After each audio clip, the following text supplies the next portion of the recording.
My in-laws handed me a family loyalty test at dinner, so I answered it in a way they didn't expect. I'm 31, and I've been married to my husband Dan for 2 years. His family is close in that intense group chat runs your life kind of way.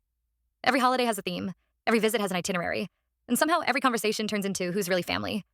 Dan warned me before we got married. His mom and sister have strong opinions. I assumed that meant they'd critique my cooking. I didn't realize it meant they'd try to control my marriage like it was a committee decision. Last weekend, we go to his parents' house for dinner.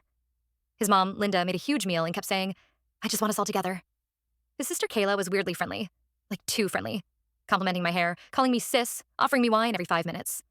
Halfway through dinner, Linda clinks her fork against her glass and says, "We want to do something fun." Kayla smiles and slides a small envelope across the table toward me. I laugh because I think it's a gift card. It's not. It's a printed list titled Family Loyalty Questions. I literally go, "Is this a joke?" Linda smiles and says, "No, honey. It's just clarity. We've had outsiders hurt this family before." Outsiders. Me. Kayla adds, "Answer honestly. It's not a big deal." Dan looks confused and goes, "Wait, what is this?" Linda waves him off like he's interrupting. It's harmless. I look down at the questions, and my face starts heating up because they're insane. Stuff like, if Dan and your parents disagree, who do you choose? Would you keep family secrets from your friends? If Linda needed money, would you give it? If Dan wanted to move back home, would you follow?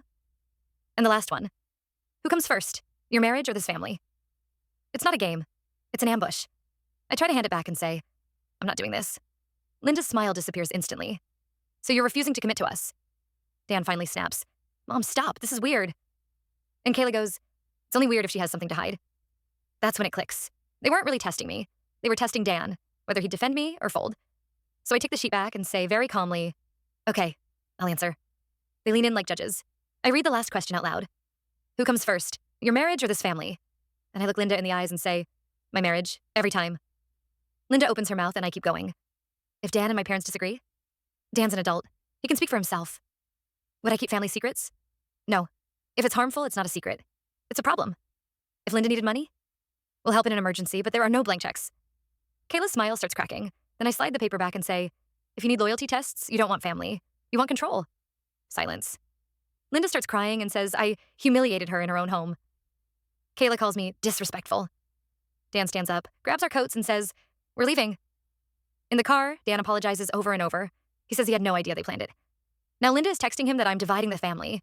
And Kayla posted a quote about wives who isolate good men. But all I did was refuse to be auditioned for a role I already earned. Aita for failing the loyalty test on purpose and calling it out at dinner? Comment and be honest. Would you have answered the questions or walked out immediately?